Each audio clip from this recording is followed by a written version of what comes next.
Hey guys, welcome back to my channel. For those who are new, welcome. My name is Monica. In today's video, I'm going to give you some non-romantic suspense small town romance recommendations. So these are the ones that don't have a suspense element to it, and if they do, it's very small and minute and whatever, but these are the ones that I really enjoyed, and I think if you haven't read them, because I'm sure there are a few that's really popular that are in here, but if you haven't read them, you absolutely should pick them up. The first one I wanted to talk about is Wild Eyes by Elsie Silver. This is book 2 in her Rose Hill series. I'm sure all of us have read this by now, but honestly, I loved Wes and Skylar's story. Skylar was a country music star without a loving foundation. Her parents were her managers, and they were just horrifying. They weren't parents, they used her. It was just disgusting what they did to her. So Wes meets Skylar when she's trying to take a video of a baby bear, and there's a mama bear, and she didn't realize how much in danger she is, and he comes to her rescue. It's like he's like, oh, stupid tourist. But anyway, so she goes, he rescues her, and his sister has Skylar move into the bunkhouse, and so she moves in the bunkhouse. The bunkhouse was not the best situation, but it worked for her for this time. Anyway, so West is a single dad who chooses friends with benefits over a relationship. So he's just devoted to his children and his horse ranch. Anyway, Skylar is just trying to get away from the media and everything because her life basically blew up, and she wants time to make music. So they end up circling each other while she's living in the bunkhouse, and he's really attracted to her, and she still has stuff that she has to deal with her family and what her boyfriend did and how she found out some stuff about her boyfriend. So she's this big city girl who's very famous, goes to a small town, and they just really fit together, and the way she fits with his kids is fantastic.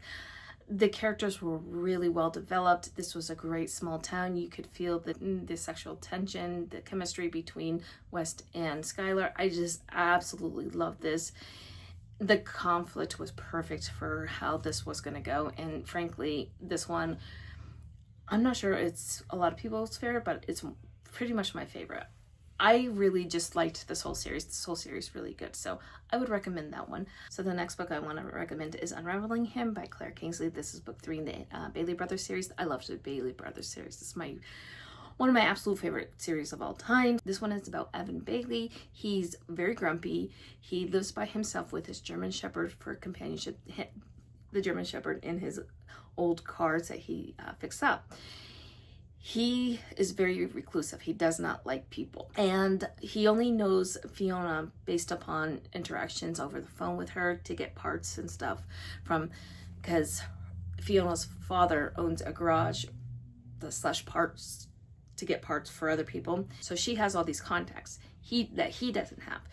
Well, Fiona finds that her best friend is having an affair with her dad, and she's had enough. She's fed up. She's just doesn't want to be there anymore. So she decides to move cross country to where her mother is. So Fiona has to stop because she's having car trouble on the way to her mother. She stops at Evan's shop for help because he can help her fix her car. However, he does not really want to help her, and she just kind of inserts herself in his life. She brings in plants into his house, and she makes a deal with him. He will fix her car. She will find a part that he really needs to fix up his baby in order to get the car running again, because he fixes up classic cars. I really loved Evan. He is such a fantastic alpha grumpy hero. He melted for Fiona, and Fiona is all sunshine, and she's not whimsical. She's just happy, and she tries to look on the bright side of things, but she's also very real, and I just love how they temper each other's natural urges. I'm gonna say that. And I loved the whole town of Tillicum. Tillicum is one of the best small towns that was ever written. The squirrels are hysterical. The people are hysterical. To me, this is one of the strongest small town romance series that I've ever read. However, Unraveling Him is my favorite in the series, so that's why I'm saying just read Unraveling Him if you do not want to read the whole thing.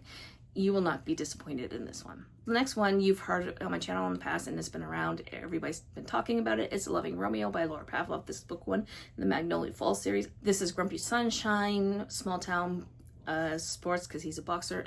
Enemies to lovers, opposites attracts, found family. And I just absolutely love them. So our hero comes from the wrong side of the tracks, and the heroine is the good girl who came from a rich family. So Romeo Knight, it really loathes Demi Crawford's family, and he really holds that against her. He's such a jerk to her, that she's like, she doesn't want anything to do with him because he's so mean to her. And for good reason, because her family was pretty horrible to Romeo and his friends, his found family. She ends up opening up a cafe next to his gym, his boxing gym. And he doesn't like it very much. He's training for a fight because a guy's like kind of taunting him, saying that he couldn't get his title back if he didn't want to. So he ends up training just to shut this guy up. And anyway, so we do get some fighting sequences in this book, especially at the end. But Demi needs to learn self-defense because someone broke into her coffee shop. Someone tried to hurt her. This is not suspense because we all know what's going on. And so he helps her with self-defense, and she helps him with the nutritional part of his training regimen.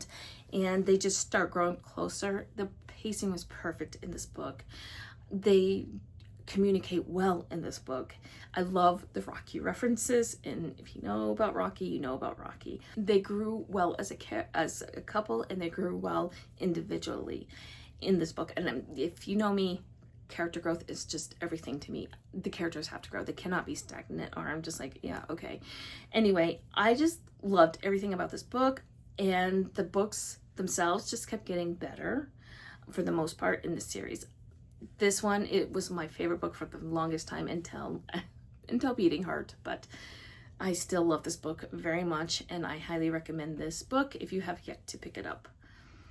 So one that you might not know about, or if you have, it's been out for a long while. This is a Devoney Perry book, and it's called Riffs and Refrains, and it is part of the Hush Notes series, and that one is number 2. You can read these all as a standalone. So if you don't want to read, the first one is by Serena Bowen, and I don't remember the name of that one, but the third one is Muses and Melodies by Rebecca Yarros. So if you're trying to read some of Rebecca Yarros' backlist, she writes Nixon in the third one, and that's also Small Town. All 3 of these are Small Town. So this one's about Quinn. She is the drummer for the band Hush Notes, and she has a Grammy under her belt, and she left home when she was 18 because her parents did not approve of her drumming. They're very ultra religious. But she comes back to her hometown because her grandmother, who she loved very much, who supported her, had passed away. So she's going back to her hometown for her grandmother's funeral. There she reunites with her best friend from when they were younger. His name's Graham.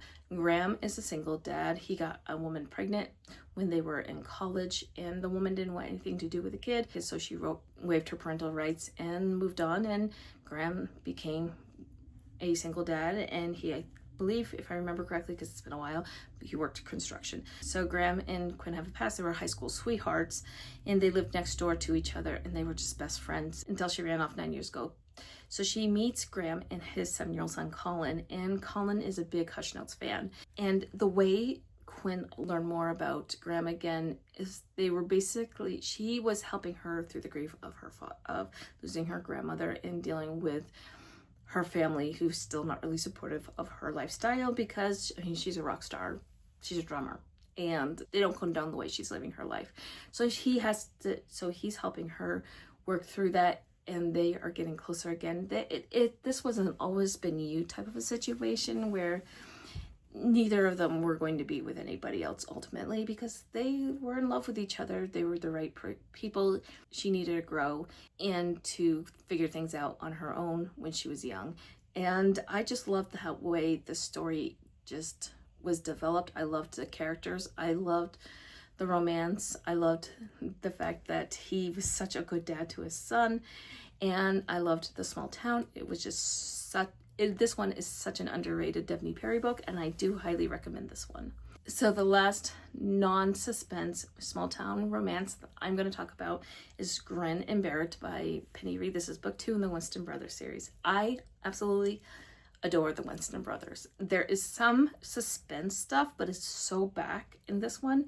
You get more of the suspense and Beard Science, which is the reason why I'm not talking about Beard Science.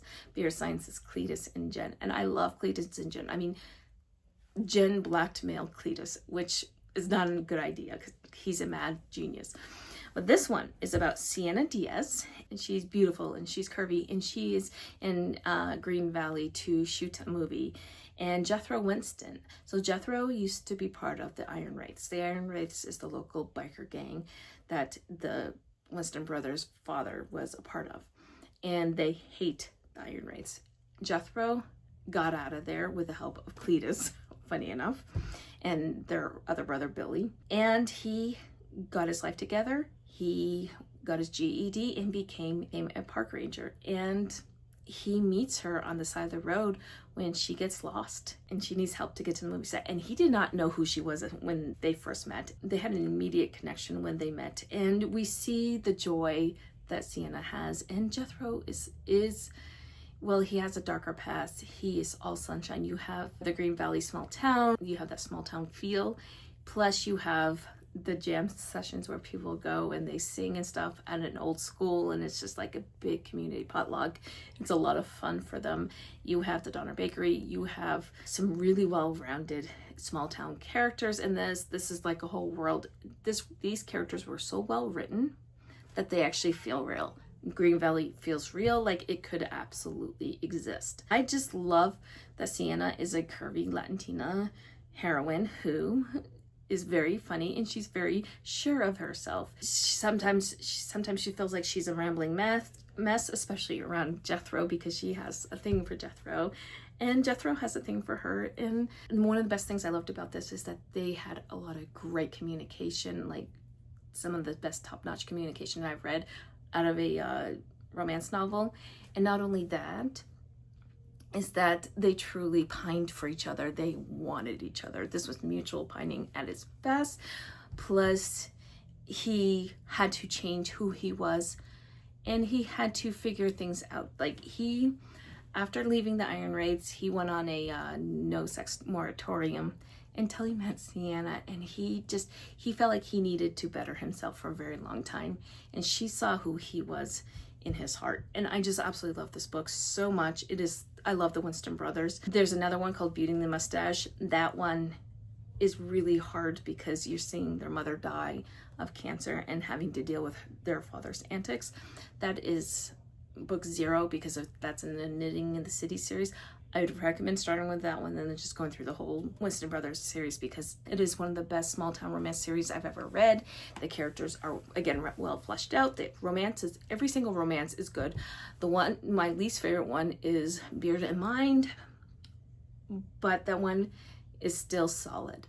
There was no truly weak book in this series. You had just regular old small town romances, and then especially getting towards the later books, you had more romantic suspense, and the characters were unique and interesting, and I highly recommend that series. So those are some of the non-romantic suspense small town romances that I think you should read. If you have any recommendations for small town romances that are not romantic suspense, leave them down below. And if you made it this far in this video and you want to let me know what you hear, please leave me a rose emoji, and until next time, my friends, happy reading. Bye.